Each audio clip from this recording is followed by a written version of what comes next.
You know, you can edge yourself in too, you know. I feel like you guys have it so down. I just sort of, you know, I feel so, it's like the royal treatment. Hello, everyone. Welcome. It is Monday night, Generational Change. I'm Jen. I'm Peter, and the hits just keep on coming, don't they?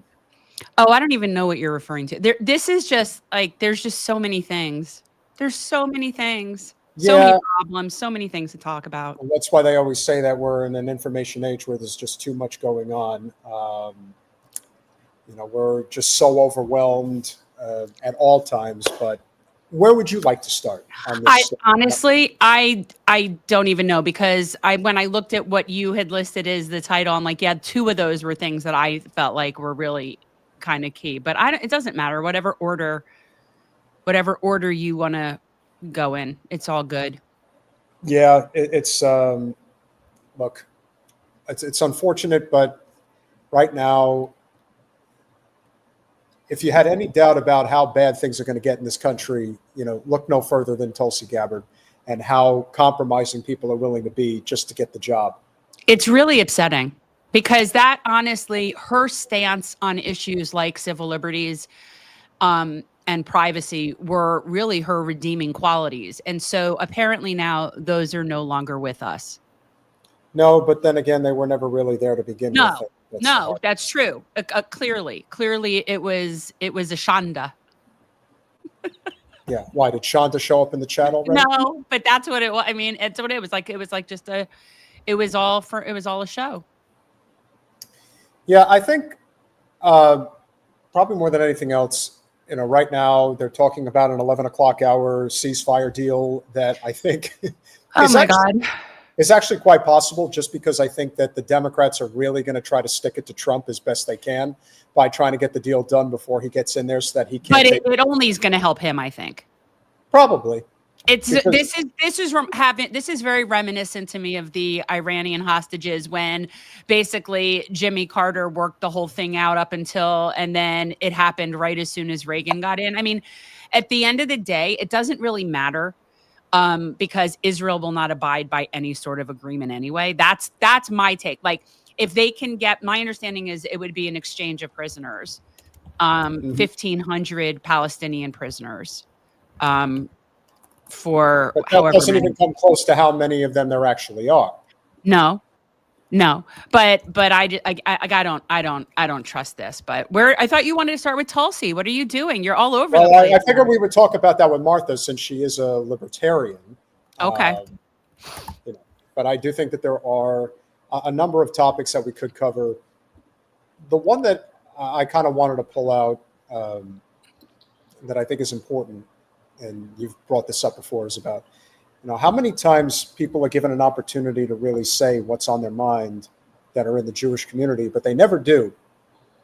And considering how bad things are getting right now, I think it's imperative that anytime, whether it's Bernie or Jon Stewart or the two of them together, you know, when they're going to make a statement, it's important that we push on it. I think it's very important that they continue to say what they're going to say. Now, Bernie, of course, is saying a lot of the things that we wanted him to say, and of course, he's saying it now because Trump is in power.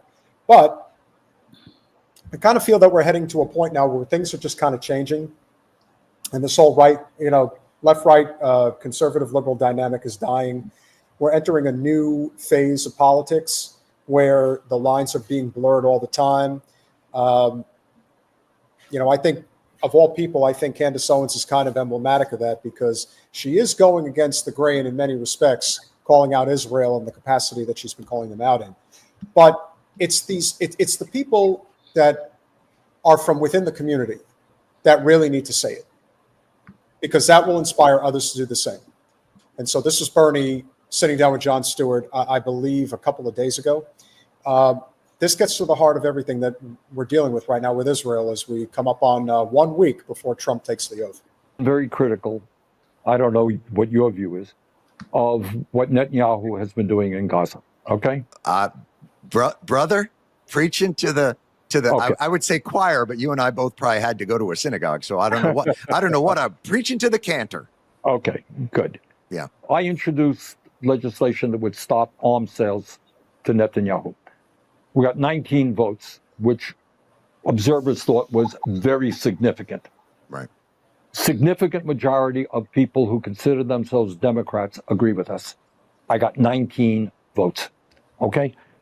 The American people do not believe that we should be supporting a government that is starving children right now as we speak.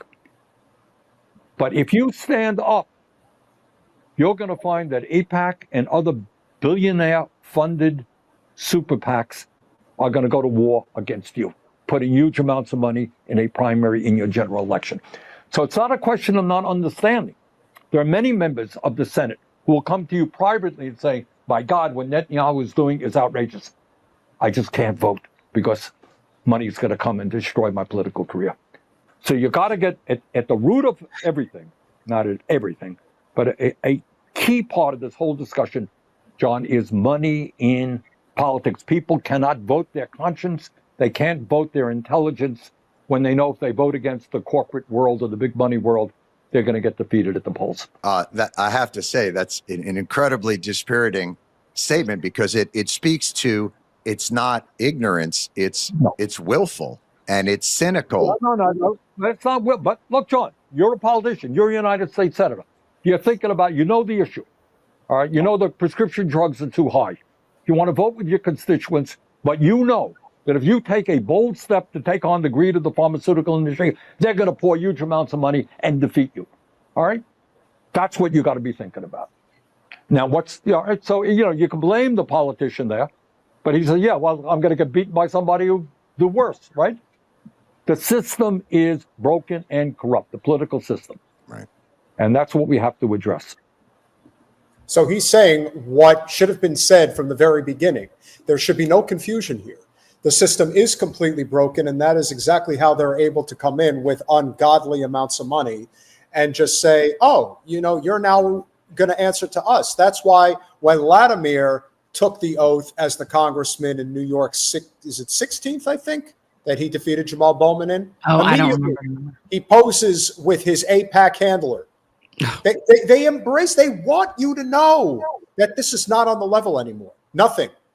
Everything is transactional, and it's transactional in the worst possible way. And yet Bernie is kind of standing there all by himself. Nobody wants to join him in the fight. I ask Bernie, what the hell are you waiting for at this point? Why don't you, is he really going to run for another Senate term when he's 90 years old? Or does he? I don't know. When's his term up? He just got reelected. He's got 6 years. I really don't understand what his hesitation would be at this point. I mean, Jon Stewart has been pretty spot on about this issue from day one, which is great. I still believe that. But quite honestly, at this point, what would Bernie do? And what would the result of that be? Let's say Bernie really came out and, first of all, so many people probably wouldn't believe him because he's really done the boy who cries wolf thing about revolution too many times. But the other thing is, what would he even do? That's the part of it. Like, people want Bernie to do something, but when you're in that position, which is why the answer is not going to be from electoral politics, there really isn't a lot you can do by yourself. And, it's like him in the Senate. You've got Thomas Massie in the House, and that's basically it. That's the whole show. In terms of it's a very limited scope. Yeah. So what would he do? Well, I mean, he could. We know what he could do. We know what he could do, what he would need to do, but he's not going to do it. It's too late now. That needed to happen in 2016. That ship sailed and he was not on it. And so now we're dealing with a different reality. And in this reality, he does not have that kind of juice. And I don't think he even has that kind of energy. Well, I don't even know if it's a question of him having the energy. It's a question of, will he say what needs to be said? Can he say that the Democratic Party is a dead end? No. And then trying to force yourself into a party that does not want any part of change. Do you know that Martin O'Malley is running to be the chair of the DNC right now? He's now in the race. They're telling you they won't change no matter what. Right. Which is why I keep suggesting we don't even address them. Like, why do we even talk about Democrats? Why do we even need to talk about them? Especially now that they're not even in office anywhere. Like, they are really pretty much, they're yesterday's news, really. There's really no point. As of when Trump takes office, there really is no point to talk about them, because basically every single thing the Democrats do from this point going forward, to me, is performative. All it's going to be is a whole bunch of performative theatrics and blaming Republicans and saying things about Trump and just trying to raise money. Raise money for what? For nothing, because 2 years down the road, 4 years down the road, they're going to have less people, and they still have nobody to put forward that anybody would want to vote for. So they could still keep trying to raise money. I think it's going to start falling deafer ears. But yeah, the Democrats are basically useless. As far as I'm concerned, if we never spoke about them again, I don't think it would even make any difference in the world, because they have no power. They literally now are having no power of anything. Well, if we could take, if you have a consolation, it's that Gavin Newsom is now no longer the front runner to become the Democratic nominee. Oh, and kudos for that. That is like, that's the silver lining on the fire. Is I think it definitely is going to affect Gavin Newsom's chances. So that's I think he shot another one bites the dust. No, I think he shot him altogether. I don't think he has any chance. And just the fact that we haven't even done a clip of it yet, and maybe we'll do it on Thursday. The fact that he went on Pod Save America in the midst of the wildfires going on. I mean, you want to talk about desperation to save face? I mean, that's pretty bad. That they very often will find a way to just sink themselves into an even deeper hole. That's what they do. I don't know. I just don't think they can help themselves. And also, I think that their consultants and their PR people are as outdated as they are. And they just really do not know how to read a room. They just don't. And they just scramble, and they're always on defense, because the truth is they can't be on offense because they have nothing to offer. If you're going to be on offense, you need to actually have a plan and be wanting to do something. The Democrats don't have plans. They constantly just blame everyone else and play defense. So, again, they will soon be irrelevant, except for maybe in California. And even that, I don't know. Here's hoping Butch Ware makes them irrelevant out there too. But part of the reason that this is such a problem is you have to deal with people like this woman who I got a clip over to Colin earlier today. And this is what you're up against. You're up against a psychopathic ideology. It's that simple. Us look good. Our job is not to make you look good, American Jews. What do you have to worry about? Your job is to make us look good. And here's how you do it. Every one of us has to serve 3 years in the Army, 2 years in the Army, some of us 5 years, and then for the rest of our lives, you have got to serve 2 or 3 years in the army of words. You've got to learn to fight the political battle, which is even more important at this point than the military battle that we are. We'll fight the military battle. We're not asking you necessarily to come. She's going to fight the military battle, Jim. Yeah. Who is this? Like, obviously, I mean, Colin, I sent you this information. There's no information about what this lady's name is. I can't remember. Don't blame it on Colin. You probably did it at the last minute. So, in any event.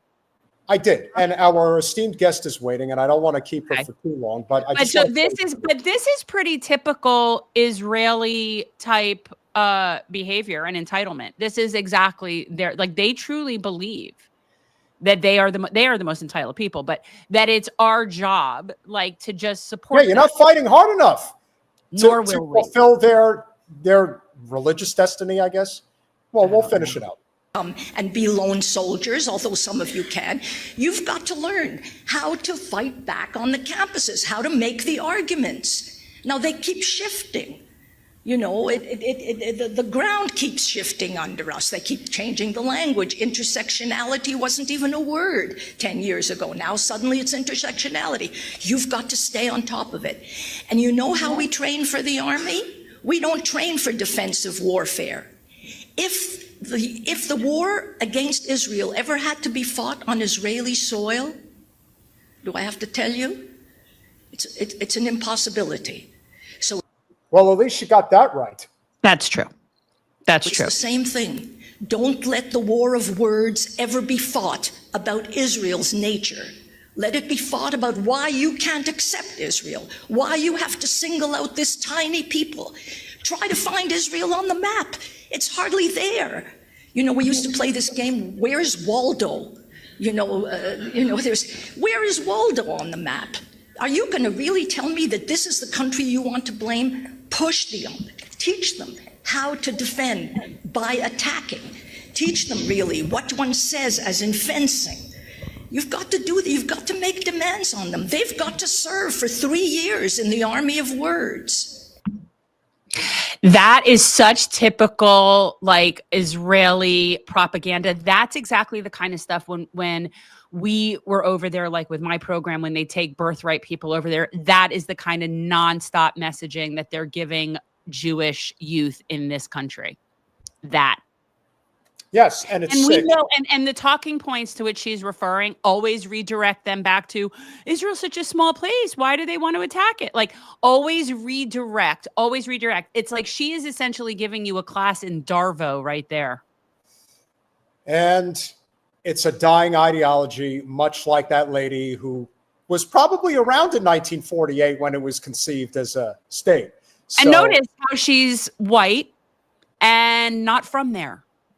Of course not. But if there is somebody who I think could speak to a lot of things and kind of lives in the belly of the beast, much like you do, but nobody lives closer to Zionazi ideology, lifestyle, etc., is somebody who happens to live in Miami, Florida, and knows a thing or two about what these crushing ideologies can do to a society. She's been a guest before. We're thrilled to have her back. And if you guys know us, you know that we may be populist left, but my God, do we love Thomas Massie.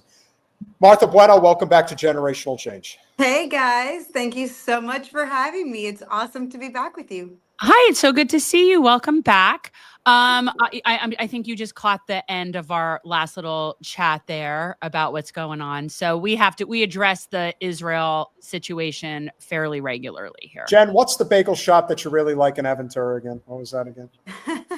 In Aventura, well, Bagel Cove was the only one that was like the one. But this is, is that where you are? You're in Aventura? No, I'm like in Miami proper. Aventura is like North Miami. Yeah, no, I'm from where Aventura. Well, it wasn't Aventura. I'm older than Aventura, so it was before Aventura was. That's where I'm from. But I'm yeah, from Kendall. I'm from the hood of Kendall. Okay, why are you asking me about Aventura, Peter? Because unfortunately, in Miami and Aventura in particular, that is where a significant portion of the Zionist population resides. And Martha, one of the things that ended up happening earlier this, well, not this year, but last year, in the midst of everything that's been going on, we saw a number of activists that were in the halls of the Capitol, and you would see the AIPAC contingent that would come in there, and they would have the lanyards on, and they would tell you exactly where they're from. And of course, like the first person I saw said Aventura, Florida. And it's like, yeah, well, because of course they're from there. And this ideology, which this is where I think the intersectionality between progressives and libertarians is so strong, is recognizing that all war is bullshit, and the constant push for whether it is war in Ukraine, whether it is the genocide in Gaza, and what will almost assuredly be a push for war in Taiwan in the very near future. I think the work that you have been doing lately, we both agree that the work you've been doing lately, particularly with Thomas Massie, is extremely important. Having actual principles in politics is kind of a lost art. People pretend like you're not supposed to play on teams. No, the future of politics is recognizing that Thomas Massie may be the best legislative leader in the United States right now. And that's really saying something. And he embraces the hatred from both sides. If you're going to be a leader right now in this moment, you better be hated by both sides as far as I'm concerned. I love that the right came after Thomas Massie. I don't love it because I just think that, it just shows where we are when you have such an amazing leader like Thomas Massie. And I'm the first person that'll tell you, please don't fall in love with politicians. You're only going to be let down. Like, please don't. But Thomas Massie is like one of those people that just, I don't think the man can let us down. I mean, it's like against his nature, right? He's one of the few that hasn't taken money from APAC. He's one of the few that tells, he's one of the few that speaks the truth to power, that, it was like, no, this is wrong. And yeah, I really like Thomas Massie a lot. And I think that's a problem for someone like me. Well, I mean, it's interesting. I like him. And, obviously there's a lot of things where I wouldn't agree with him, but I respect him. And that is hard to come by. And I just think, when you're not bought and paid for, that makes you somebody that can be reasoned with. And the rest of them are completely unreasonable. They're completely corporate whores. And so there's nothing for them. They're not going to reason with you. Right. They only, the only reasoning with them is to come with a bigger check. Exactly. Yeah. And he proves his point every day. And we're going to get into what you just went through, which was, just as impressive as us doing our duty to call out the grifters on the left. You call out the grifters on the right. They're all one and the same. It's all about money and power. That's it. And so what I thought was so telling is that he goes on Tucker Carlson, he says what needs to be said, and then they prove his point by having 45 Democrats line up with the entire GOP, minus Massie, because he's a real libertarian. And they all say that we are not only disagreeing with the ICC regarding what they're doing with Israel, we're going to sanction the International Criminal Court, because we are proving once and for all that we're not concerned about BRICS and the unification of several nations around the world that are going to completely sink our economy, that America is dying for Israel. I really wish people would understand how serious that is, and we'd love to hear your thoughts on that. I mean, the first thing, like, I watch all of these politicians say, they're America first. And then the moment Israel comes calling, they're like, we stand with Israel. What do we stand with Israel for and on? And why do we have a blanket acceptance of any country? I'm not against standing with other countries with some type of foreign entanglement, but we are solidly on the side of Israel 100% of the time. And I wonder why that is. Like, how is it that most Americans are just okay with this? If I stood before any body of legislature and was like, I'm 100% on the side of Cuba or Venezuela, people would be like, what? Why?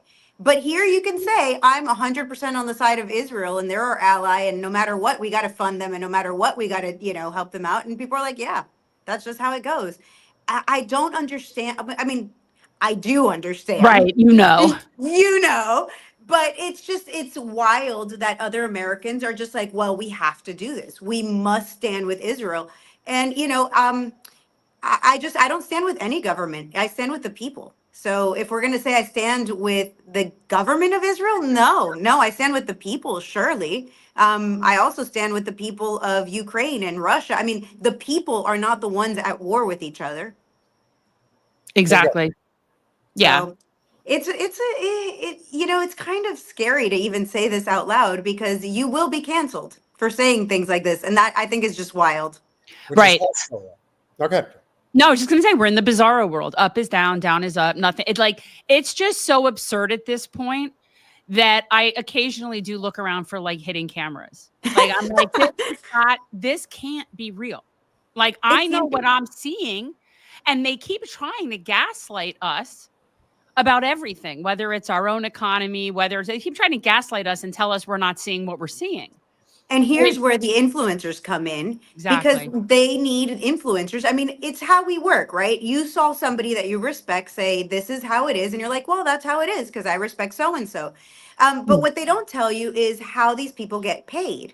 And so, full disclosure, X pays me a very small amount. I think I get about $200 a month from X. So technically I'm being paid, but I'm not that kind of influencer. And that's where we exposed DC Drano.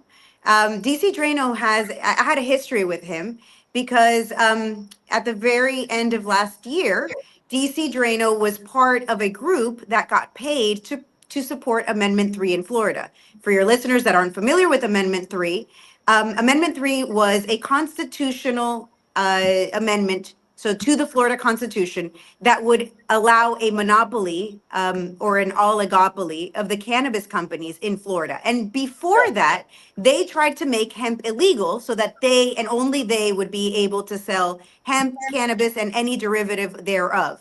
So they tried to monopolize the entire market.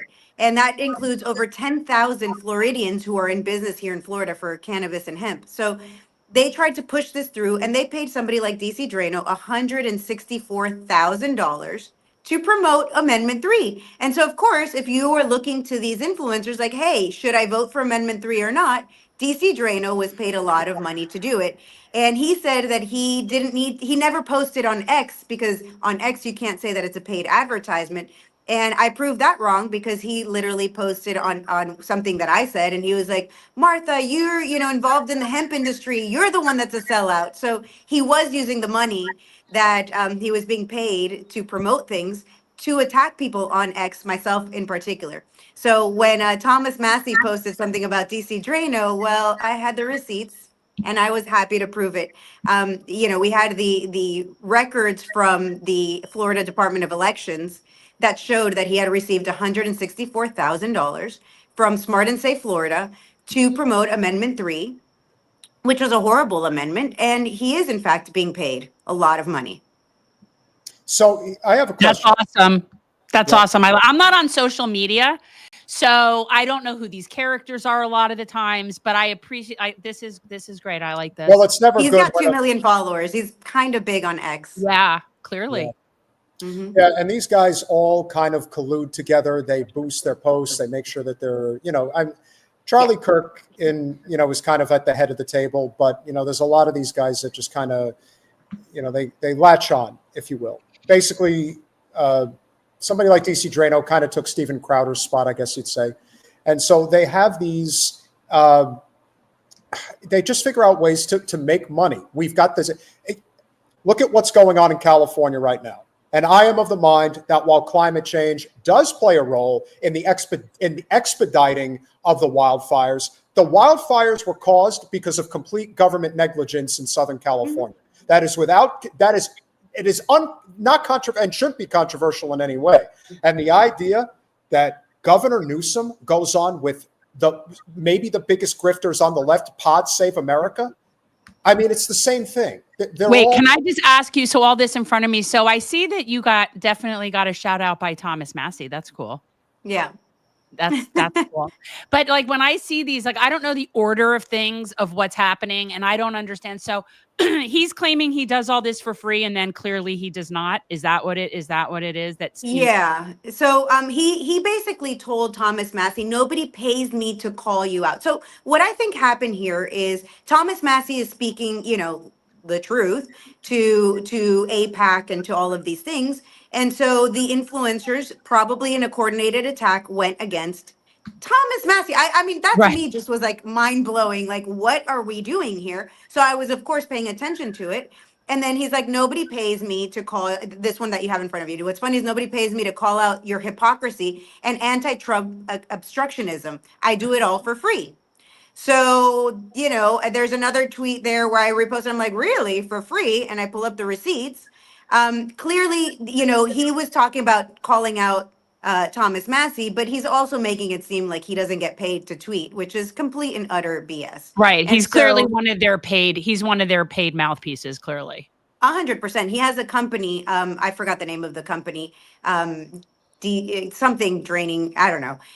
That's where the money goes to. And he has a company that gets paid to then promote things on social media. And according to DC Drano, he only does it on Instagram and on TikTok, because those are the places where you can say this is paid advertising. So again, we caught him lying also by posting about certain things, including this against Thomas Massie on social media. So, I mean, it's just one grift after the other. I'm sure there's many more. We all know that there's tons of people on, on both sides. There's tons of these influencers on both sides, and they band together. And when you see all of these influencers all talking about the same thing. That is done on purpose. That is to boost the algorithm, to make Yeah. sure that this topic is the thing that is trending, to make sure that everybody's engaged with this topic. So therefore, you're bound to see it, and you're definitely going to talk about it and, share it with your friends and everything, because these are the people that you think know what they're talking about. And I just find this whole thing quite disgusting. Yeah, we all participate in it by being on X, but yeah, it's gross. Yeah, I remember hearing a lot about it after the Kamala campaign, with the amount of talking heads and influencers that they paid off to spread what I felt at the time and now know were lies about how well she was doing in the polls and all this stuff. And it's exactly that. They give you all the talking points, they give you your checklist, and then they send you forward to just go out and put out this information. And most of those people don't have any integrity anyway. None. So they're going to just put out whatever is in front of them. So, and most of the people that do it work for stations. Like, a lot of this is very mainstream too. So they work for networks and stations that are just all owned by the same companies that are putting out this message. I mean, it's like one giant grift, and it's just a matter of picking out the few people that you can and calling them out on it. Yeah. Now, I know you have a problem with the senator from Vermont, who's really a socialist, and of course, coming from Cuba, it's a big problem. But, this really started in many ways during the Bernie campaign in 2016. You had all of these coordinated efforts led probably by Neera Tanden running the Center for American Progress, learning where all their money's coming from, to basically go out there and boost Hillary Clinton and completely shit on Bernie Sanders. And now it's kind of transitioned somewhat away from corporate media. Corporate media is not dead yet. We're trying to. Oh, it's pretty close. Though. Yeah. That horse is almost. You just. But now you're moving it onto the platforms that we're accustomed to, and that's why you see the likes online of. I always point to David Pakman as being probably the biggest grifter of them all on the Democratic side. But then on the Republican side, you have Ben Shapiro. And these guys just essentially Ben Shapiro is the running joke, because whenever you associate Ben, it's always him reading some type of an advertisement. Yes, I am doing what you tell me to do, and just pay me the money and we'll go ahead. And that'll be it. And it's funny, but it's actually not, because there are millions of people that follow these channels, and we're still living in an age where they have a lot of information. But there's a lot of people who are easily swayed by this shit. And I think that that's very dangerous, especially right now with everything that's going on, and the fact that the war, the beating of the war drums is at such a high level right now. It's so dangerous. You could cut it with a knife. And I'm thinking, we really, whether we're ideologically lined up completely or not, we have to figure out ways to cross-pollinate, as Jen likes to say.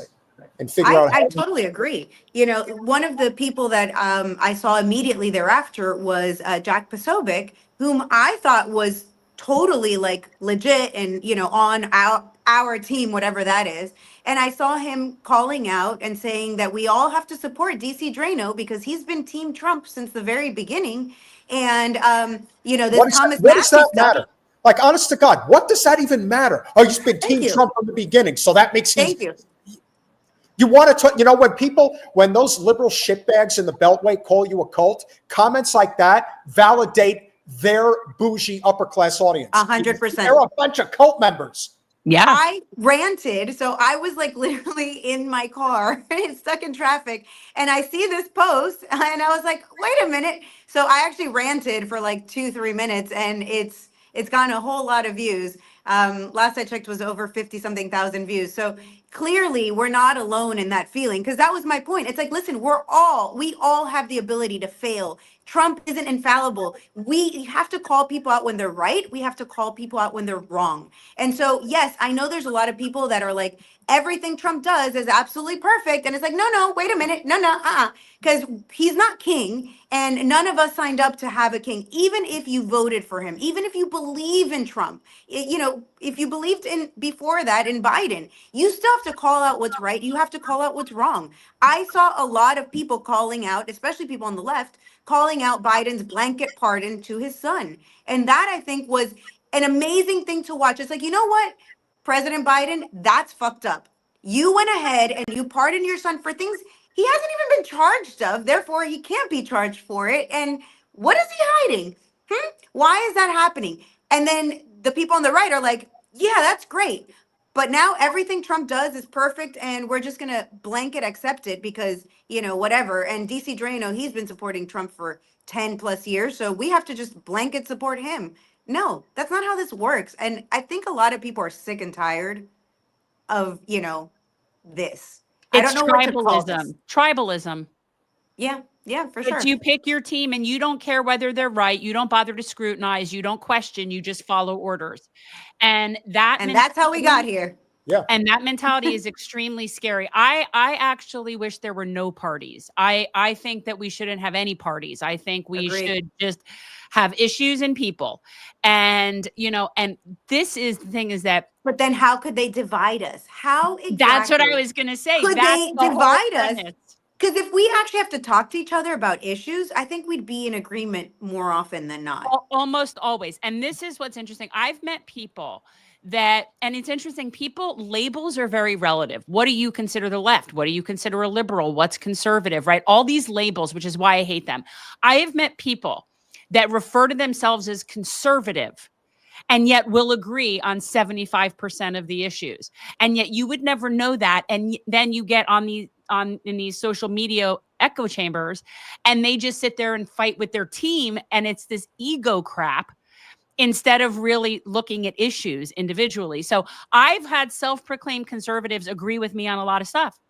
Okay, maybe what we say is conservative isn't. Maybe what we say is liberal isn't. I know that I'm sick of using the term progressive is dead. What is the left? I don't even know.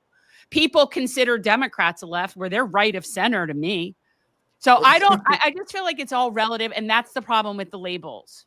I can give you, I think, what I think is the real political spectrum. And I don't think it's left to right. I think it's authoritarianism to freedom. Yep.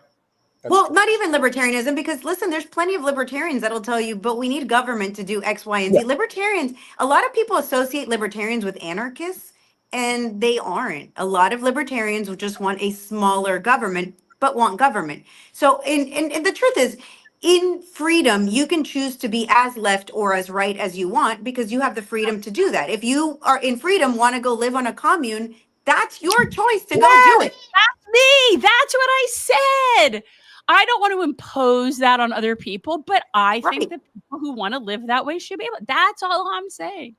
I think that in freedom, you can choose. And, then everybody comes out to, oh, so you believe that children. No. We can all agree that adults have the right to do whatever they want with their lives. And we'll leave children out of it. Children belong to their parents, and we'll let parents make the best decisions for their kids that they can make. Right. Well, and that's something that's very infuriating to me is as a parent, or you're a parent, right? You have kids? Yes. I have 4. Oh, that's right. The amount of discussion in legislatures, both state, federal, about what our children can and cannot read, do, medical procedures is so infuriating to me as a parent that it makes me want to strangle people. And the thing is, this isn't about whether or not I support trans or whatever. This is so off the point. They're making it be about that. But this isn't about that. This is about infringing on parents' rights. And I find it beyond frustrating. Our government should not be in any way legislating our bodies or our kids' bodies. That is Absolutely. Just not their place. And I find it very frustrating as a parent that people can tell. And if somebody tells me that this book should be banned, I'm going to go buy that for my kid. I guarantee you that. I mean, but banning of books, that whole thing here in Florida was just ridiculous. Banning of the books, it's still available in your local library. If it's not available in your classroom library, that's fine. You can just go to your regular regional library and find it. I mean, we didn't actually ban any books. It was just, again, something inserted into the narrative to make us fight each other. Because ultimately, did you want your kid to read that book? Just go out and get it. You can find it. I mean, I have Audible from the library. You can even get it in an Audible version. So yeah, I mean, it's just it's one of those useless sort of carrots that they dangle to rile up their people. Oh my God, your kid can't read this book about transitioning. Well, then go get it from at the library or buy it. I mean, what? It's not that difficult. We didn't actually, this isn't book burning of, yesteryear. This is just, it's not readily available to your kid. All of these things are just wedge issues to Exactly. drive a wedge between all of us. I don't want government to have any say in my life or the life of my children. Exactly. It's not that hard. No, I know. And then as somebody who's a physician spouse, now my husband isn't an OB-GYN, he's a urologist, but the idea that in some places we're criminalizing medical professionals for what they do between them and their patient is the biggest invasion of privacy that it's so absurd to me. And yet we have doctors in Florida right now that aren't treating things that they would otherwise be treating out of fear of liability based on our abortion ban. So you have women getting septic. You have like insane stuff happening because the worst part there to me is that doctors should never be compelled to do what a politician, i.e. not a medical professional, is telling them to do. And also, one thing cannot possibly fit everyone. So even if you are, let's say my doctor was the one legislating, he's still going to be somebody that shouldn't be telling you what to take. I have so many friends with conditions, things like MS, Hashimoto's, that, during the, I don't know if on this platform we can say the thing that gets you demonetized that we got in 2020, but that thing. Oh, we've said it. I mean, during the situation back in 20.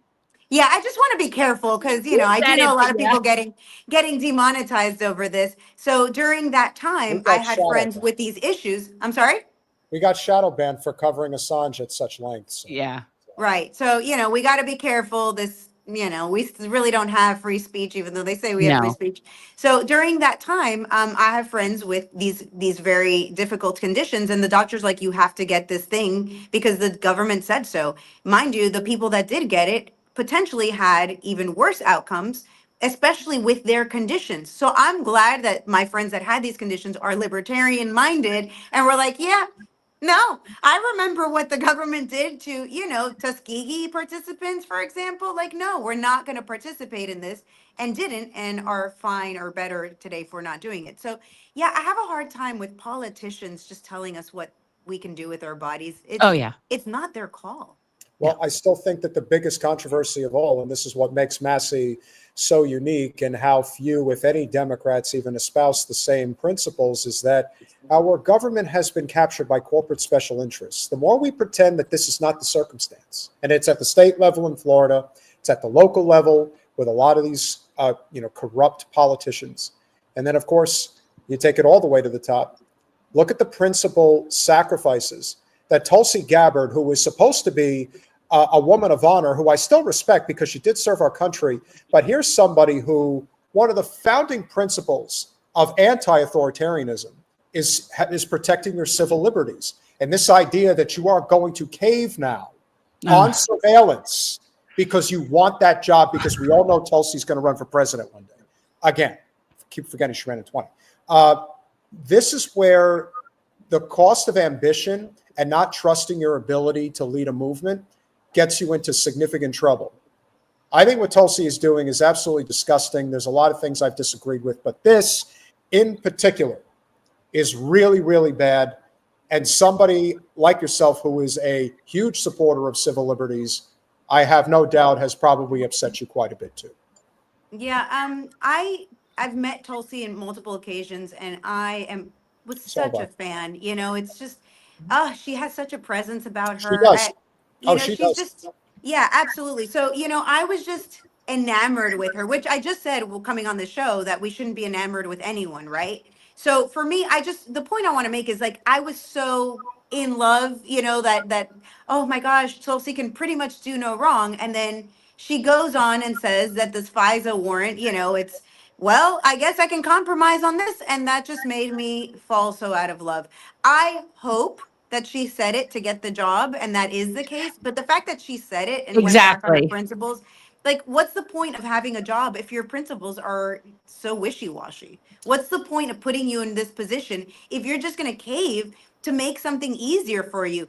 Get the job by standing on your principles. Oh, you didn't get the job? Then you know what? Keep standing on your principles. This whole, well, I guess not. Sorry, Tulsi. I mean, it was like an off switch. It's like, poof, done. Yeah. I find this very disappointing, but I also see it as, She was the one person that I started saying that I didn't think would get confirmed. I didn't think they would confirm her. And this is probably her response to the fear of not being able to get confirmed on anything she's ever said in the past. So, but like you just said, what is the point of you being there if you're just falling in line? Then that defeats the whole purpose of having you in that. But this is horrifying. Yeah, Yep. and perhaps maybe the best colleague that Massie had in the GOP delegation, who unfortunately is not in Congress anymore, Justin Amash, who is libertarian and he's Palestinian. The worst part of Tulsi's flip-flop on FISA is that the intel community will use her false epiphany on the subject to market it to skeptics. Make no mistake, FISA 702 allows the FBI, NSA to unconstitutionally collect and search the communications of Americans without warrant. As if we are not already at that stage, but it's just seemingly gotten that much worse. Yep. We've been at this stage since the Patriot Act. We didn't even need this. We have had this for so long, and maybe even before then. I mean, the Patriot Act is just when they shoved it down our throats and we're like, here you go.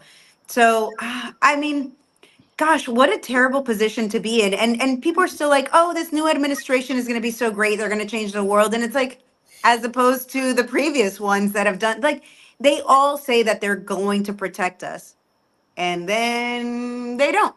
And so I was a little bit hopeful at the beginning when we saw Tulsi and RFK and all of these people, and it was like the Justice League. And it's like, well, I don't get excited for things, but this is pretty exciting. And then they let us down. It's like, well, here we go again. Where are we going from here, and why? And, the deep state isn't going to eliminate themselves. And if they got somebody like her, that's why I didn't think she would get, that's why I didn't think she would otherwise get approved, but the biggest problem I see, and this is, and look, whether or not I like or don't like Trump, it's irrelevant. He did campaign on this. I'm ending the wars. I'm going to end the wars. I'm going to fix this mess.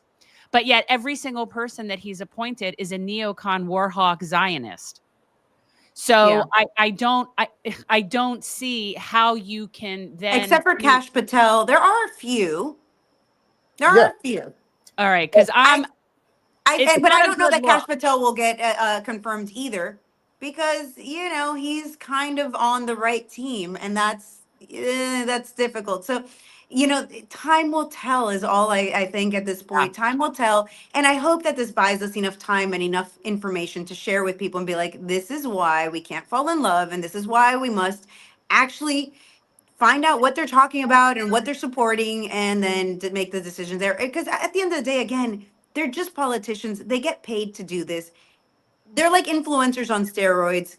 This is what they're getting paid for, and they want to continue to get paid for. They're not going to just give up that grift. No. And it pays. And they get all these fancy dinners. I mean, I hope to be going to DC in a little bit. You should see the cost of all these inaugural balls and all these things. And they get free tickets, and they get their names splashed everywhere, and people throwing money at them. I mean, it's like a strip club minus them taking off their clothes. Okay. So and thank God for that. Yeah. Well, listen. Thank God, yes. Well, if we're going to go there, then at least share with you our mutual friend, Luke Rakowski. You guys were at Mar-a-Lago. It was a really great opportunity for you to join me in my palatial palace. So why don't you share it with everybody what it's like to be at the White House South? Oh, my God. It is such a beautiful building. I have to say that I got there and I was like, I've never been a Trump supporter. I supported him this time over his promise to free Ross Ulbricht. You guys know that that's one of these issues that I've been just pushing for the longest time. Ross Ulbricht's mother, Lynn, is a dear friend of mine. And, this is a case where he deserved to be out of jail and not die in prison, which is the sentence that so for that reason and that reason alone, I supported Trump. And I got invited to Mar-a-Lago, and I was like, It is the most gorgeous place I've ever been. It is exactly what you would imagine. The bathrooms have gold everything. I mean, it's just spectacular. They invited us for a movie, and we watched the movie. I was 3 rows behind Trump. And I was, it was like pretty cool, just like in terms of that's the next president of the United States, regardless of who he is. And I'm 3 rows behind that amount of power was a pretty cool thing. Now, I think what people would be surprised to know about these things is how much money people pay to get into it. So a lot of people take pictures at Mar-a-Lago and look, I got invited. No, you didn't. You didn't just get invited because you're like super awesome. People You paid a lot of donated. money. Yeah, you Yeah. either donated or somebody else donated on your behalf. We got invited very generously by Latino Wall Street. And so we got this amazing invite. I mean, y'all know Luke and I were not about to pay to go to this thing, but it is, it's a great time. It's a lot of politicking. It's the same as going to these galas. You see the inner workings of the beast and how this works. And to gain access, you spend a lot of money, a lot of money. And that is how you get access to politicians. And that is why they do what you want. If you want your issue heard before these politicians, you give them a boatload of money and then they give you a few minutes of their time. And you tell them, sir, blah, blah, blah, blah, blah. I'd like you to, I don't know, advocate for Bitcoin, or I'd like for you to advocate for, in my case, free Ross, or I'd like for you to advocate for whatever. And then they take up your cause because you paid them enough money and they take it up.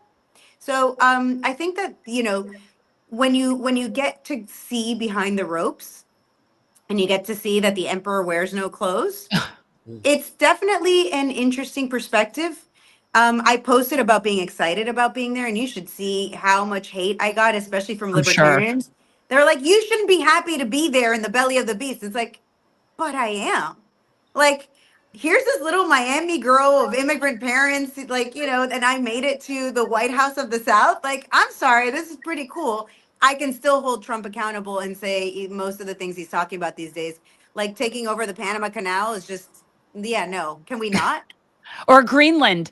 How about Greenland? Did you know that we could just go take that? Like, regardless of whether or not people like him, he does just talk so much shit. Like, that this is without. Or the Gulf of Mexico is now the Gulf of America. I mean, come on. As if he can do that, but I mean, isn't that ridiculous? The whole thing is ridiculous, honestly. I mean, and this is just more stuff that's dividing us. Here we are complaining, we're taking time to talk about how we're going to take over Greenland or how we're going to take over the Panama Canal, which should have never been turned back in the first place. It was our agreement. Like, what? Just because you build it. China's been building roads all around the planet. Does that mean the entire planet now belongs to China? Actually, it probably does, because this is the same thing America has done for years. The term is economic hitman. But in China's case, instead of dropping bombs, they've been building infrastructure, which makes people like them a whole lot more than they like the U.S. Especially Africa. Oh, And and I will tell you, there's something to be said for how we deal with China going forward. Because if the instinct is to try to saber rattle them, as Trump has shown, let me tell you, they have our balls in a vice right now that I don't think people truly understand. If the indications of what had happened when we threw sanctions from President Blinken, not President Biden, and we know that Kamala wasn't the president either, when you start doing things like that and it doesn't affect Russia, what do you think is going to happen if you try it with China that really has an economic infrastructure? So the whole concept of BRICS, I think, is a very big deal. I don't think people are truly embracing it the way that they should. I think that our country needs to get serious about how we deal properly with this problem. And so why is it a problem? It's a problem because we are going to facilitate our own demise by thinking that the way that you deal with BRICS is to basically shoot bullets at it. That's not right. But I mean, I don't view BRICS in general as a problem. BRICS isn't a problem. BRICS is a problem for our economic opportunity. BRICS might be a problem for capitalist imperialists, but BRICS is not a problem. Might be a problem for our dollar. It might be. Yep. And that will be what we have coming, because that's the natural and logical consequences of bullying the whole world for decades. So I don't view it as a problem as much as I view it as that's just what we're dealing with right now. And good for them, because we have sanctions on like 100 and something countries, and the rest of the world is sick of being brutally sanctioned by us, and they want to trade in their own currency. Go figure.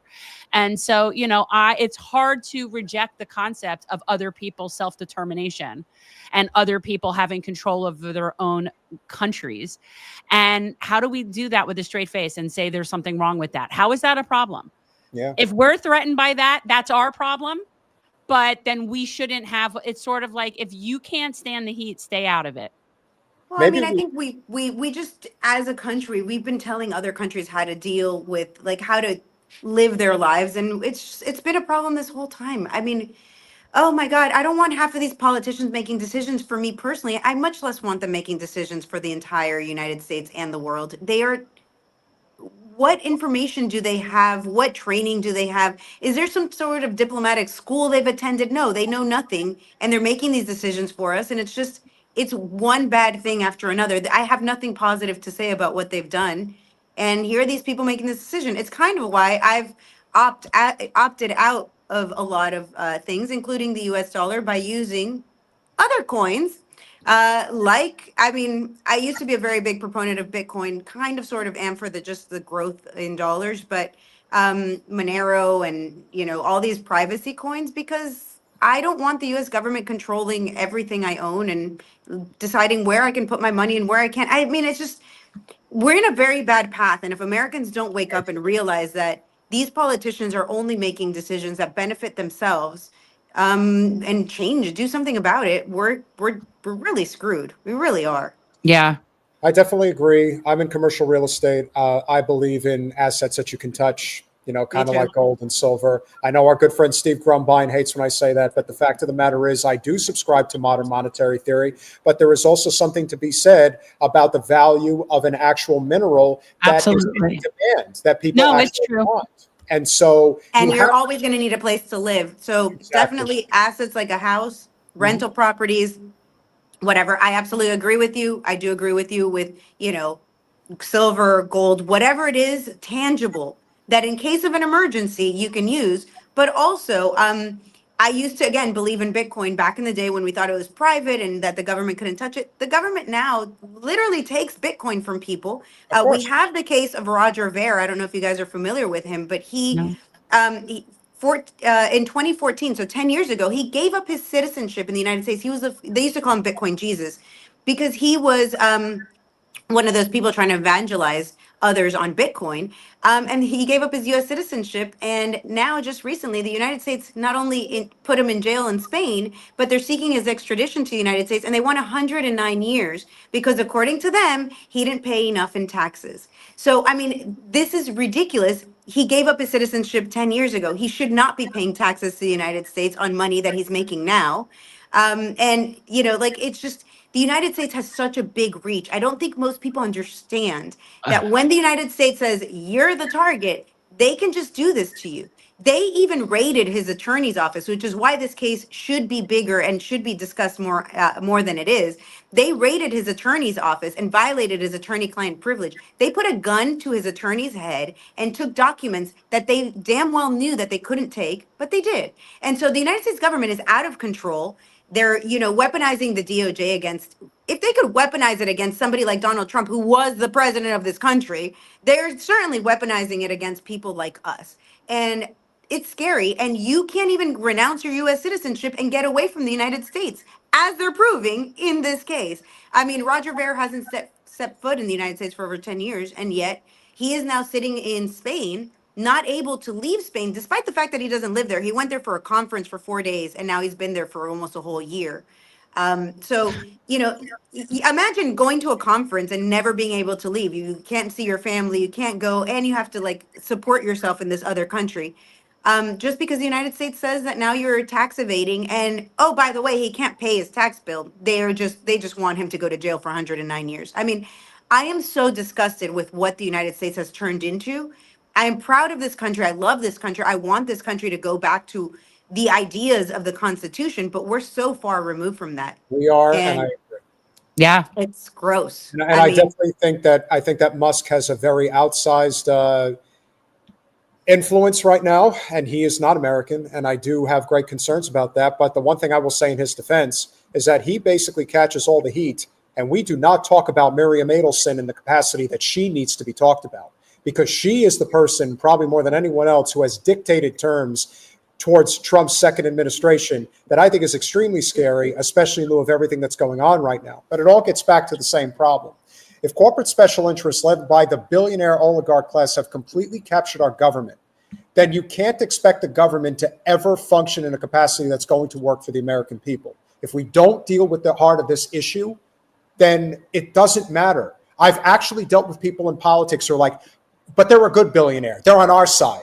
No, you don't get it. Once you're at that level and you want to control things, your interest is never going to be the interest of everyday people, ever. So well, but that's why we need to go back to the Constitution. A lot of these things that we have happening right now are not within the limits of the government of the Constitution. I mean, regardless of Musk, regardless of, Zuckerberg, whatever, the whole point is a lot of these institutions should have never have existed. Look at our food supply. It is poisoned. The United States government has had a complete control over our food supply, deciding who can butcher animals and who can package that meat. And it all goes through the USDA and all of these organizations. And we are being poisoned. I'm sorry? all bought off. They're All bought off. Right. And none of those institutions are even constitutional. So we are so far off the mark. And I think the only thing that we should all be pushing at this point, regardless of what side we're on, is to head back to the Constitution and get rid of all of these entities that were created supposedly to protect us. But really, it's just corporate capture, and allows for these corporations and these people to be cronies and sell us out to the highest bidder. And it's a big club and we aren't in it. Well, it is kind of amazing how much agreement you can actually have. I'm going to throw one curveball at you before you go, because obviously Mangione is the discussion of the day. You know, we are advocates for a single payer universal system. You obviously come from a communist country. I really wish people would understand that there is a difference between government run versus government funded. Where do you stand on healthcare? Because clearly the multinational corporations that control our health do not care about our health. They care about how much money they can make. We have profit sick care. We don't have health care. So clearly, but it goes even further than just the healthcare. I mean, you have big pharma who controls, they sell you these cures, which aren't cures, they're just pills. And they perpetrate. So our food supply has been poisoned. Our pharma has taken over, and then the hospitals are just terrible. So I mean, it's a big problem. And I keep going back to, we're not going to solve it by whether it's a single payer or multi-payer, or, I mean, the government could pay for schooling, for example, but they control the schooling and it's basically an indoctrination camp. So I don't think that healthcare is going to be any better if government just pays for it all and chooses who can get paid and who can't. Look at the VA. It's a disaster. It is a disaster. I have yet to meet a single soldier. It's like, you know what? The VA is fantastic. So I don't want the government. That's because it's government run, not just government funded. That's why. But that's my point. You can receive, for example, food stamps and go to your local Publix and buy food. The government is like, here's your allotment, and you go and use it however you want. If that's what we're talking about, maybe that'll work. Sure. But that's not what most people are talking about when they're like single payer. They want the government to run it like they run Medicare or or Medicaid, or how they run the VA. And the problem is the government is absolutely horrendous at everything they do. And even when they tell you that they're doing it for your benefit, like the FDA or the EPA, so everything government touches turns to literal shit. There's no easy way to say this. So if you want government to hand us all, like, here's $5,000, a year, and this is, you can spend it on any healthcare you want. You can go to an acupuncturist, and that's one thing. I'm happy to discuss. Well, that's essentially what it would be. That's essentially what it would be. It would be single payer healthcare, and there's only one payer. It isn't a matter of, and certain doctors, if they're better than others, they'll get more people that want to go see them. Yeah. We have no problem with the free market. You see, in that case, need insurance. I just don't think that when people hear single payer, that's not what they hear. What they generally know is something like a Medicare for all. But that's why I don't say Medicare for all, because I know how a lot of those people think. There's also this concept of, as much as I don't want to compare it to any form of insurance, but I kind of look at health insurance the same way you should look at car insurance.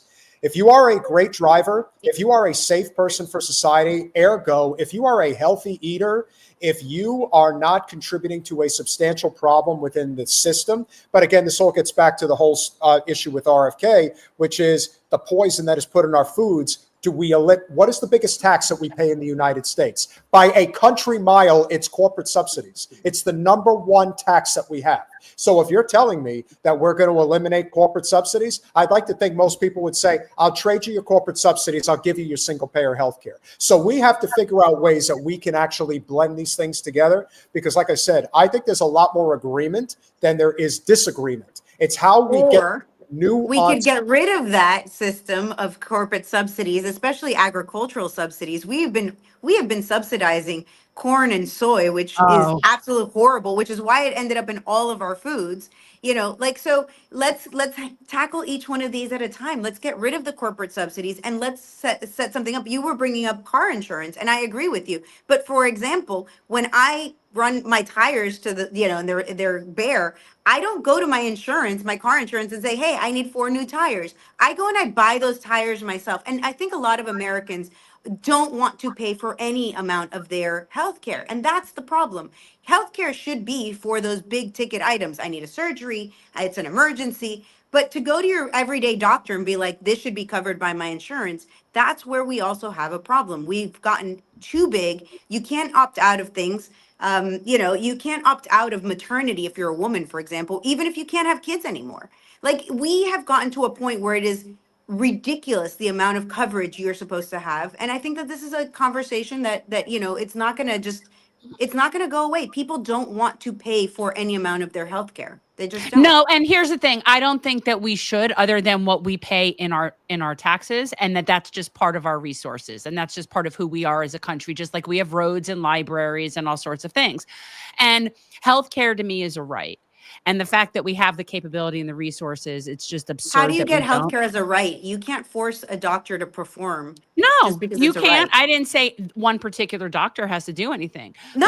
But how do you get people? If it's a right, that means that you have to have people providing a service, and you can't force people to provide a service. Well, we already have the people providing the service. It's just a matter of, and they're more than happy to provide it for everyone if they would get paid to do so, which is what the problem is. So, the doctors are sick and tired of dealing with managed care and insurance companies. They are sick and tired of arguing with bean counters over what their patients need. And this is what the real problem is. You're adding people into the mix that have no concept about healthcare, making decisions about healthcare. I think we have a clip from that doctor about this exact thing, like her having to call and beg the insurance company mid-surgery, mind you. All right. Well, you know what? If you want to hang for a minute, let's play this. This will give you an idea. This all ties into Luigi Mangione. So let's play this clip. 25 and insurance just keeps getting worse. I just did 2 bilateral deeps and 2 bilateral tissue expanders for patients. And I've never had this happen before, but during the second deep, I got a phone call into the operating room saying that United Healthcare wanted me to call them about one of the patients who was having surgery today, who was actually asleep having surgery. And, said I had to call right now. So I scrubbed out of my case and I called United Healthcare, and the gentleman said he needed some information about her, wanted to know her diagnosis and whether her inpatient stay should be justified. And I was like, do you understand that she's asleep right now and she has breast cancer? And the gentleman said, actually, I don't. That's a different department that would know that information. And I was like, well, she does need to stay overnight tonight. And you have all the information with you because I got approval for this surgery, and I need to go back and be with my patient now. But yeah, it's out of control. Insurance is out of control. I have no other words. She got called out of a surgery to talk to somebody about something that was already approved. Yeah, I mean, listen, these companies, like, I'm not here to defend these companies. I don't agree with their, you said earlier, we were talking about Mangione, like, murdering the CEO didn't solve anything. They just picked a new CEO and there you go. Nothing changed. So, I'm not in agreement with any of these companies. I'm also not in agreement, again, with the way the system is now, regardless of who's paying for it. We definitely have a big broken system. And this fact that we should all be lumped together and have the government make decisions for us scares me, quite frankly. Again, as you mentioned, in Cuba, they have free healthcare for all, but you can't even get a Tylenol. So, it does scare me. I do think that this is going to be something that we're going to argue about instead of actually coming to terms with what it is that we actually want. What is it that we want? Everything paid for? Do we want to walk into a CVS and even our Tylenol is paid for? Are we willing to accept that there's a certain threshold? I really am a huge fan of health savings accounts where you put money away into this account and it's completely tax free. And that money you can use it to anything you want in healthcare, any service you want, and you choose it for yourself. I think that's a step in the right direction.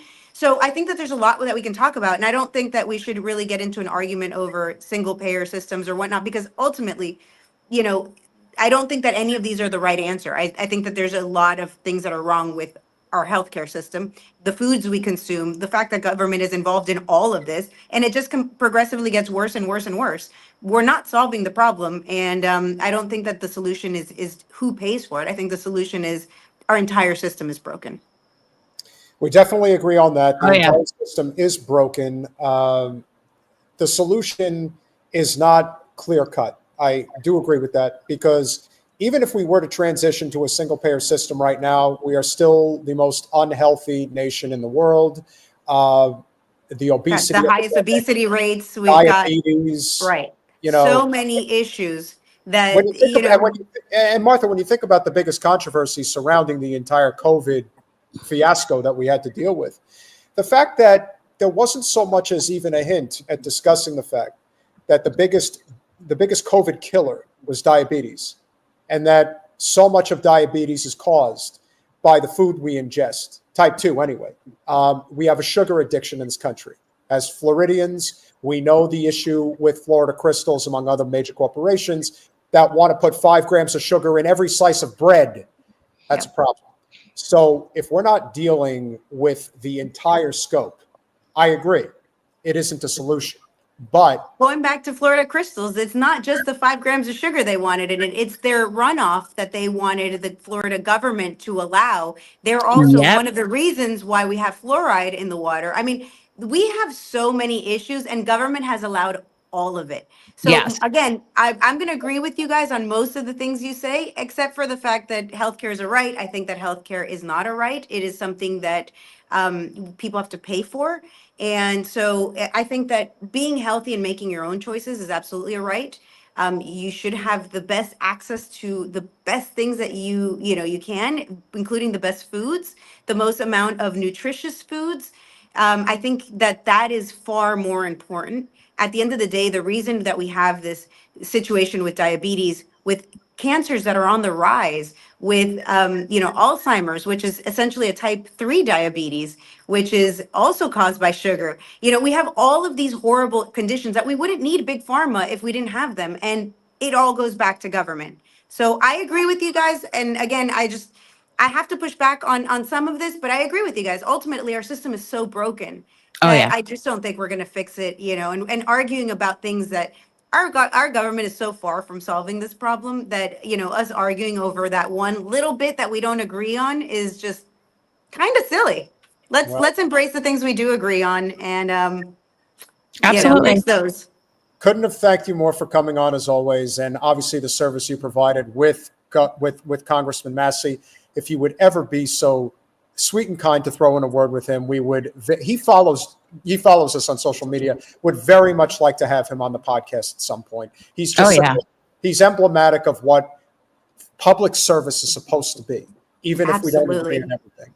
He's such a hero of mine. But again, let's not fall in love. Thomas Massie might be the exemption, but it's good that we all keep an open mind and make sure to call out our heroes when they make mistakes. Definitely. Even Thomas Massie isn't infallible, even though he pretty much seems that way. They all make mistakes. It's just a matter of who they answer to.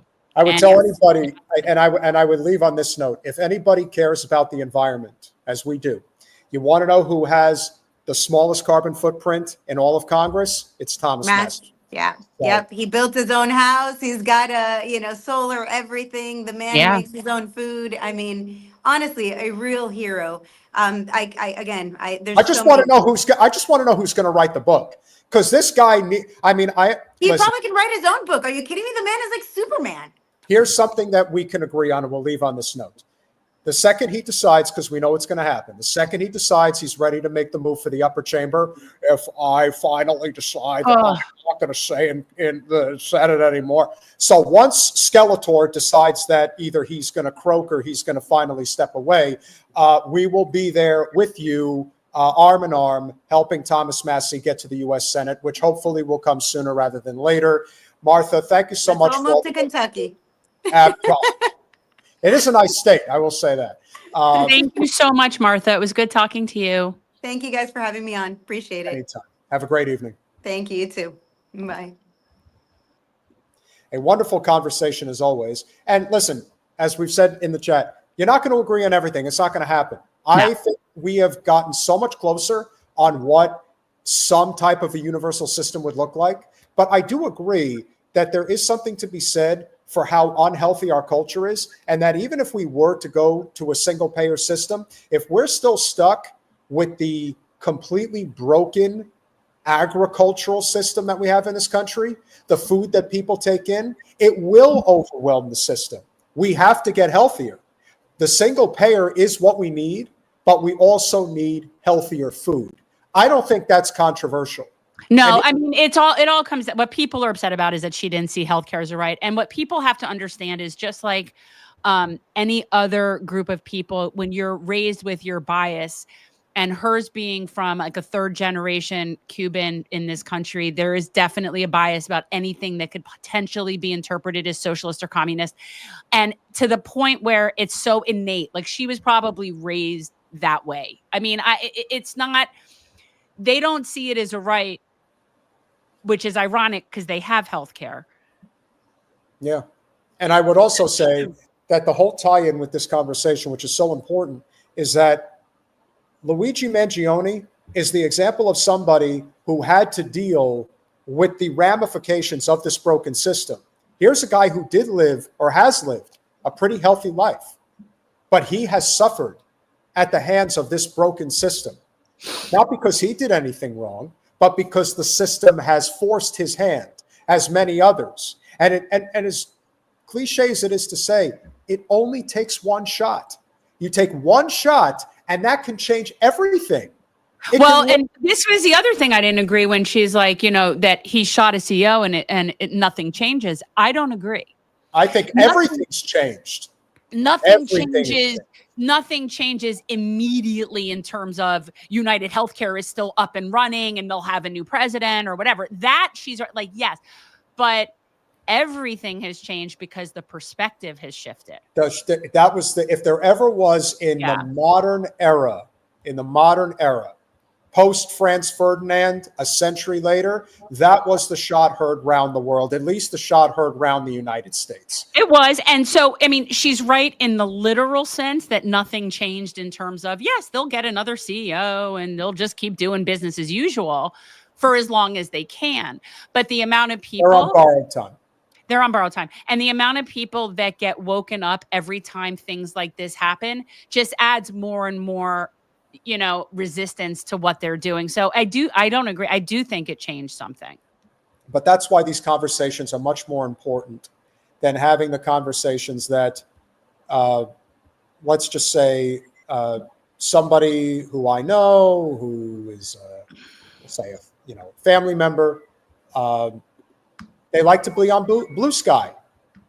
They like. I don't even know. Well, I again, I it's not like I was on Twitter, so it doesn't matter to me. I never needed to go over to whatever that is. No, I thought it was Threads. Isn't there something called Threads? Well, that's on Instagram. I can't be on all this shit. You pick a few. I'm not on it. Well, the ones that are effective, and you use those. But it's not just about being on blue sky. It's about, I like listening to Nicole Wallace. I like these very leaning right, but not totally to the right Republicans. But I'm a liberal. It's that type of thing. It's this, can't we all just get along? Can't we just feel better? We can all get along. I mean, we can all get along. I can get along with all sorts of people. But the problem is when you bring up the issue of Luigi Mangione, they say, oh, no, you can't do that. That's terrible. That's murder. I said, what about the 100,000 people that are murdered by United Health every year? Right. Well, that's unfortunate, but you can't murder.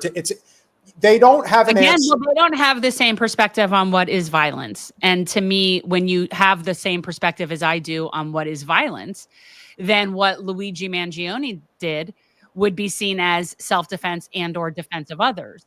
And so it really is a matter of perspective. But for someone who doesn't see healthcare as a right, they would not see what Brian Thompson's career was as being violent.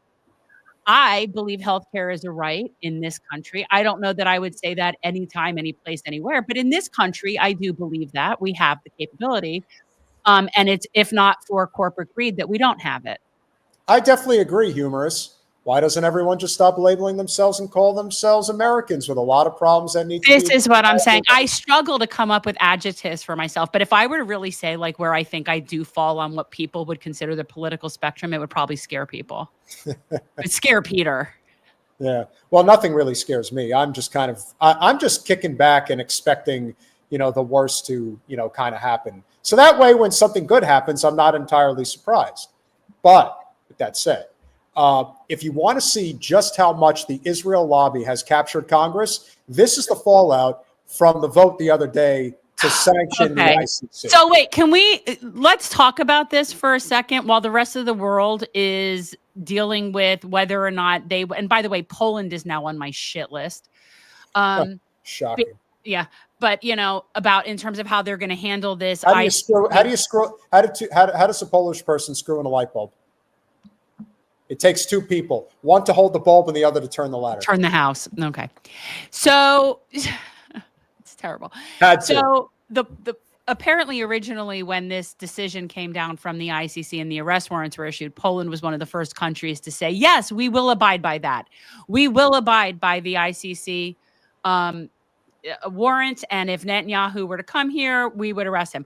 Well, now they just put forth, I don't know what they call it. It's not a referendum. It's they did a thing, the thing in Poland, thing that will I don't know if it was just to temporarily the point is Netanyahu is traveling to Poland or already is in Poland. This was regarding the anniversary of Auschwitz, about the liberation of Auschwitz. Like there's this thing happening right now in Poland so that they, in order for him to be able to go there, had to waive their own law about being in compliance and abiding with the arrest warrants of the ICC. And they did it. It's not called a rider or a referendum. It's a something. And so screw Poland. Okay.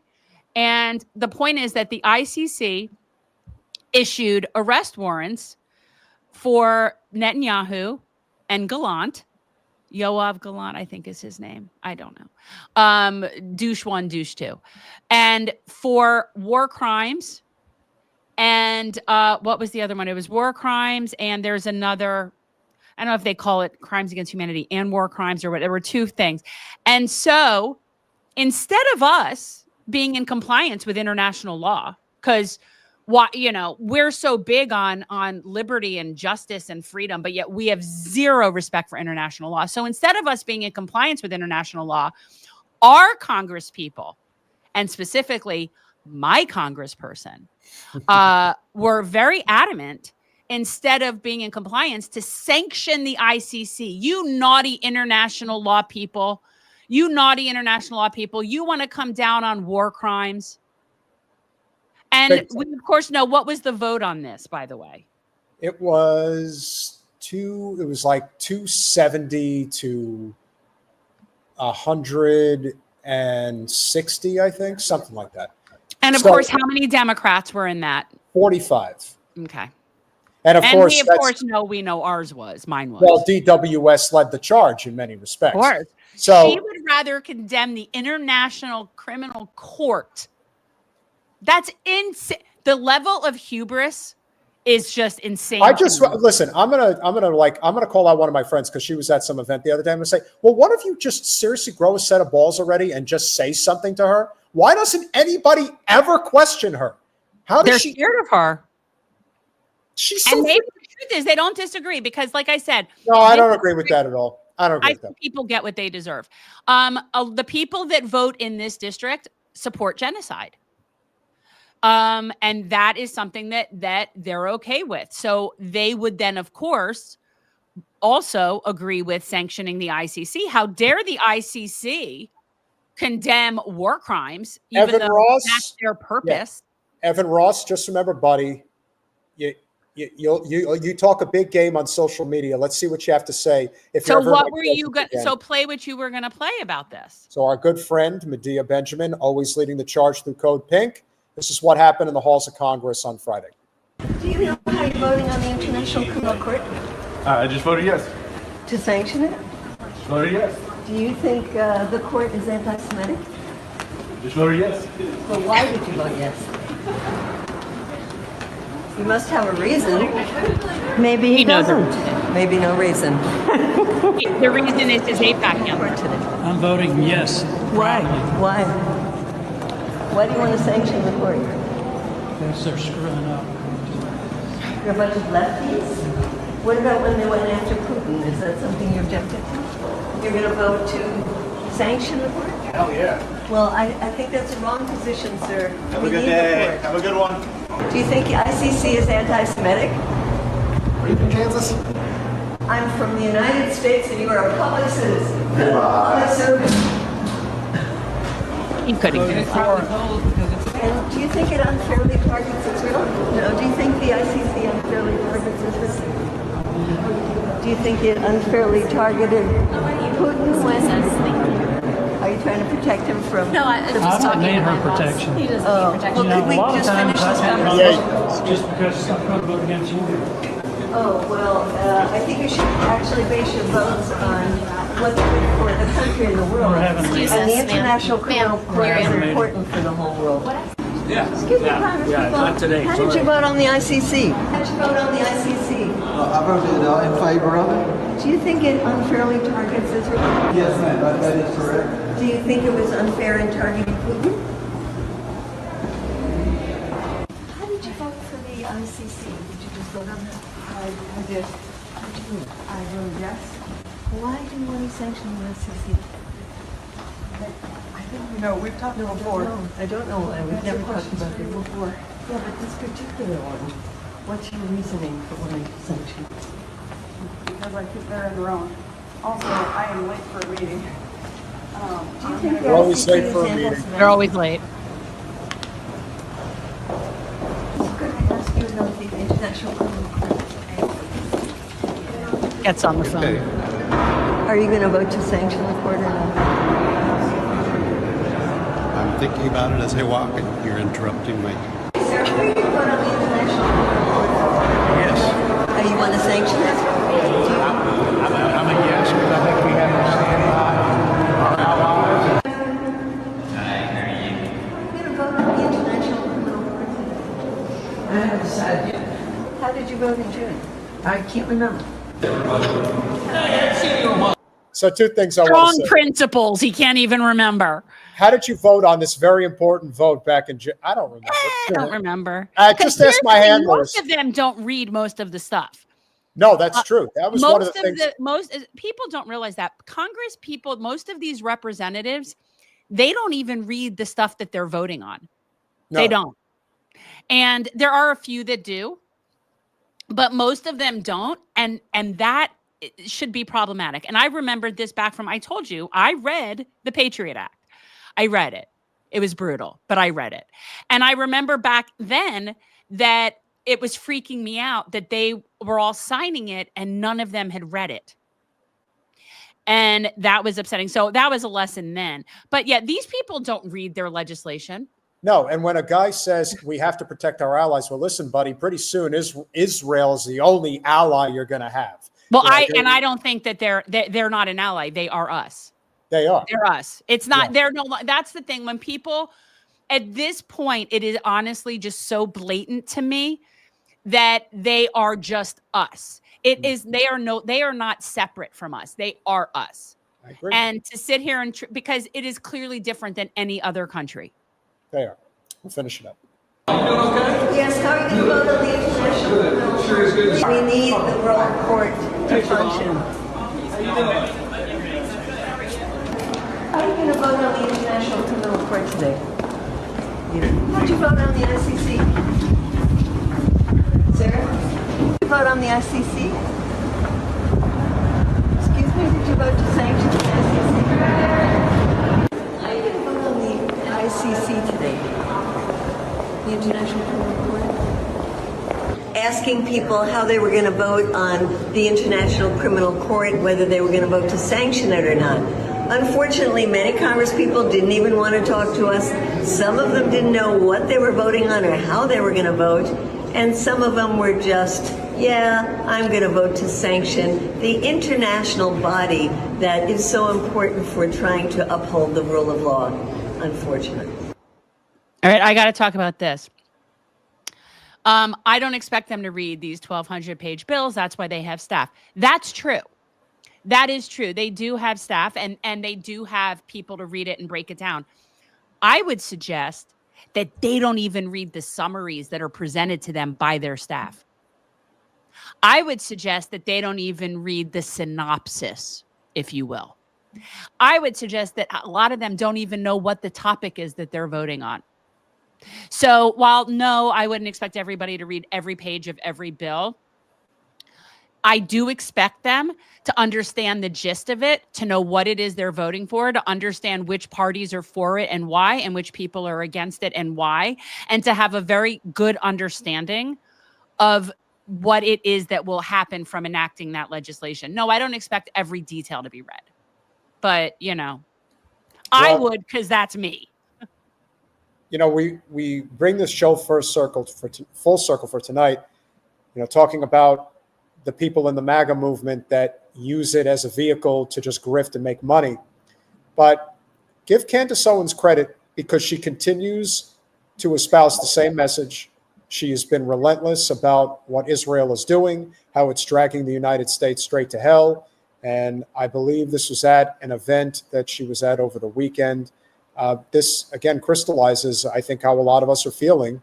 And kudos to her for using her substantially large platform in order to do it. Is a faith. Israel is a state, and it is not above critique. And that what Bibi Netanyahu has done to the Palestinians since October 7th is a Holocaust. It is a Holocaust that is being committed on Palestinian children and women.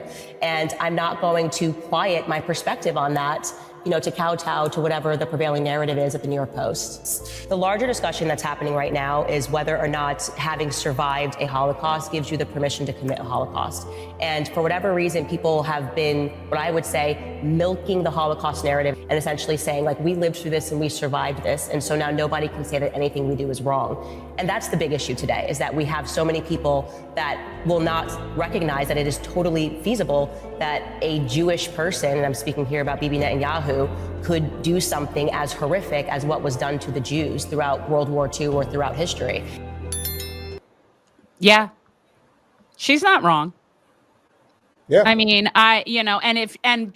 the thing about her that's decent in this is that she's definitely reaching an audience that would otherwise not be reached with that kind of perspective.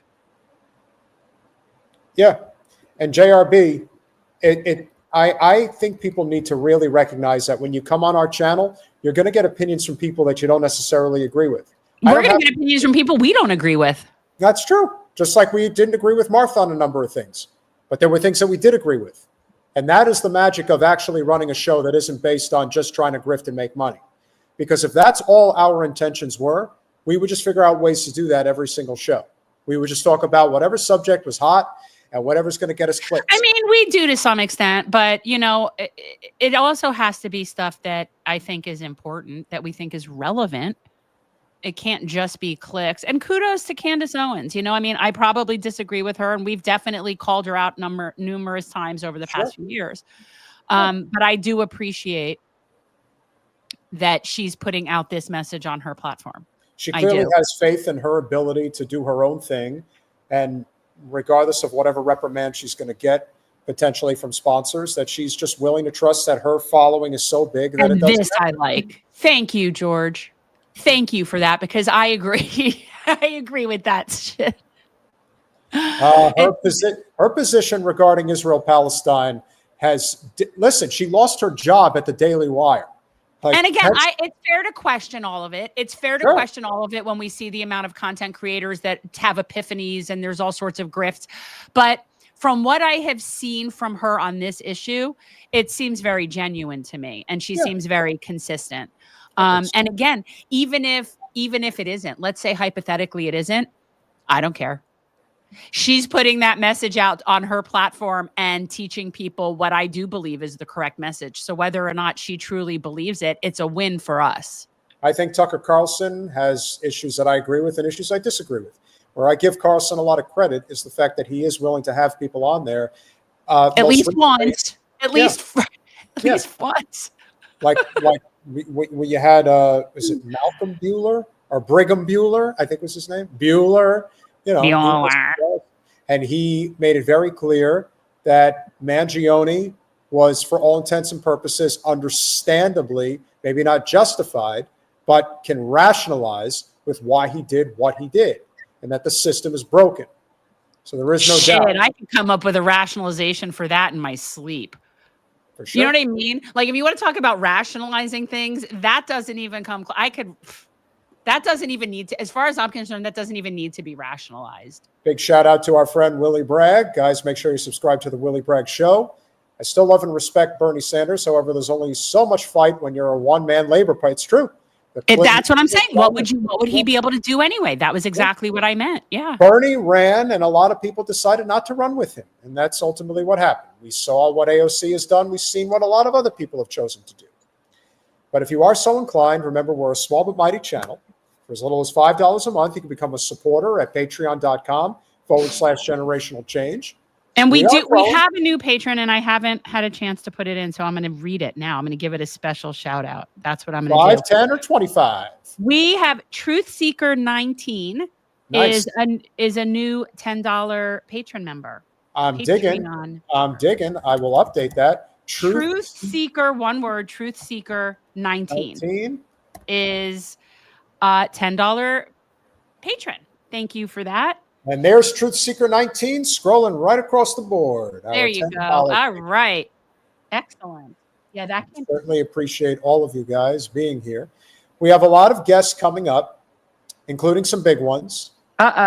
Big things happening. Really big, really great, incredible things happening. Guys, Cenk Uygur is going to be a guest on our show very soon. Wait, what do we have coming up on Thursday? We do not have our guest set in stone just yet. I'm still trying to get David Sirota scheduled. I'm trying to get Jamie Peck scheduled. So we've got a number of things going on. I had seen somebody, I'm not sure who it was, one of our people asked about having somebody on and talking about BRICS. I would love to. I would love to have somebody on to talk about BRICS. The problem is who's the best person to talk about BRICS? I would love to have Ben Norton on, but he's hard to get on. I mean, if you guys know someone that you think would be a great person to really come on and talk about BRICS, I'd be very open to that because I would love to talk about that. Yes, I think that talking about BRICS is big. I'm also trying to schedule Ken McCarthy, who's the author of the RFK and JFK Against Zionist Extremism book. Wait. Ken McCarthy, my friend Ken McCarthy? Is that the same guy? Are you talking about Ken McCarthy, the author who had that piece made for me that's hanging in my bedroom now? My friend Ken McCarthy. Wait, he wrote that book? Oh, I didn't know that. You're talking about Ken McCarthy. Is that who you're reaching out to? I could just text him. I didn't know. Oh, I'm sorry. I didn't realize that he was the same guy. Ken McCarthy, the American marketer? Yeah, he's got a website and everything. He's like with it. Do you want me to? Oh my God. Yeah, I could totally. Yeah. I mean, is that that's the book that did you read it? I'm in the middle of reading it right now. It's very good. Right. Yeah. Teresa, we could definitely have Fidel come back on the podcast for sure. Yeah, we definitely should. And you know what? I'm sure he'd actually really would be a good person also about BRICS. I'm trying to get in touch with George. I'm trying to get George Galloway. He supports Jen's messages on social media. So you know what? But once you start talking Europe, the time zone issue is a real pain in the ass. That's exactly why the Irish will have to come on a little earlier. That's the problem. Yeah, we could have. You know what? That's probably Fidel would be a good person. Like that Jason Hickel as well. I'd love to have Jason Hickel. He's hard. That's all Steve. But Fidel would probably be happy to come on, and he would be a good person to talk to about BRICS. He understands BRICS. Okay. Yeah. You know what? We could do that. Yeah. To reach out to Fidel. Oh, I love Jason Hickel. I'm a fan. Steve turned me on to him, and I'm definitely a big fan. But he's, look, people with a lot to say and bright ideas that are really brilliant, get booked. No to GMO on Rumble. Shout out. Thank you for the information. Okay. Pepe Escobar is the best, in my opinion, to discuss BRICS. Is that okay? Please, by all means, if there is any connection, remember, guys, if you have any suggestions for our podcast, and remember, as we continue to grow, we are hopefully going to get to a point where we're going to be able to do a call-in segment. But in the meantime, if you are so inclined and have some ideas that you want to suggest to us, I'm putting it in the chat right now. Show guests and ideas. Make sure that you send the email to generationalchange@gmail.com. Any information that you want to provide or make suggestions with, please do. Robert Reich, yeah. The Clinton connection runs deep with that one. It does. Cat Williams, if we would have to get too lucky to get that. Oh, good God. Whitney Webb is definitely an ultimate get. You really got to have a connection there. We don't. Been trying to get Glenn Greenwald for the longest time. That's another. Well, I mean, time zone wise, that's fine. But yeah. Bree, unfortunately, I don't think Bree would come on our show. No, she likes to big league people like me. She likes for people like me to know how big people like her are. There's just people in this industry that are like that. Yeah, it is what it is. Yeah, we definitely want diverse opinions.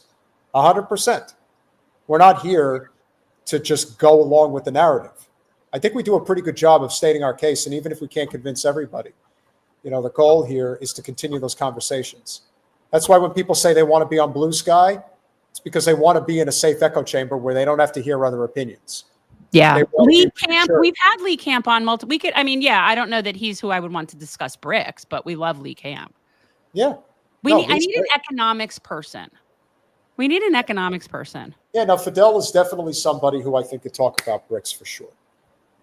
Oh, you're saying unless they work for the Clintons because they're saying that about Rice? Kind of, yeah. Yeah. I like diverse opinions, but diverse opinions need to be by people, not by the people that got us into this mess. The Clintons and their nonsense and their ilk and their theories and neoliberalism is what's gotten us into this exact mess. Well, so that ideology is dead. Exactly. And so, yeah, that is not what I want. I'd be happy to talk to Richard Wolff. I mean, that would be a good one too. And I know people have their issues with him, but I like Richard Wolff. I like Richard Wolff too. And listen, that doesn't mean that we can't talk to him and share some sentiments about certain things that we think are important. But he's sharp. A lot of guys are sharp. Remember, our goal is to transform politics into service. That's our mission. That's our message. And we're going to stick to it. No, JRB, I don't think we'll be having David A. Pac-Man on our show anytime soon. I really hope people go into his chat and just start calling him David A. Pac-Man. David A. Pac-Man? A. Pac-Man? And Angela Smith, we could not agree with you more. Absolutely. If you don't have your health, then what the hell do you have? Smash that like button. So you want to talk to him about the JFK book, right? Of course. Okay. Absolutely. It's very good. I've only read like 50 pages so far, but it's very good. So I would say for McCarthy, for Ken, it would be probably like next Thursday, I guess, something like that. Well, I'm just going to connect you with him. Yeah, let me do. Well, you have the schedule. So do you want me to then have to go back and forth between you and someone else when you're the one who has the schedule? Matt, if I'm going to recommend one book for you to read about the Clintons, read Clinton Cash. That's a good book. Read that book. Want to know just how deep the rabbit hole goes with that foundation of theirs? Go read that. It's pretty sick. And so with that said, we really appreciate you all being here. We are obviously thrilled to see the growth of the channel. We know that our clips have been getting a lot of traction. We just did a clip the other day that's gotten like 12,000 views. So yeah, it's very welcoming. We're very happy with the trajectory with where things are going right now. I think that we don't know for sure, I mean, we certainly hope that it will continue. There are no guarantees. But as it stands right now, in just a very short period of time, we're at over 19,500 subscribers. If only we got something at the 20. We have to get all the way to 100. I'm not going to live long enough for that. At this rate, I'll be long dead before we. Well, listen, if we stay at the pace that we're at right now, we could see 100,000 in like another year and a half, 2 years. So, assuming we're still doing the podcast by the midterm, we'll see. I'll always be happy to recommend a Hitch book. I have my Hitch picture. You got the Hitch? I got the Hitch. The Hitch? There's the Hitch. It's my guy. That's good stuff. Smash that like button, share, subscribe, do all those things we ask you to do. We appreciate you all. We'll see you Thursday.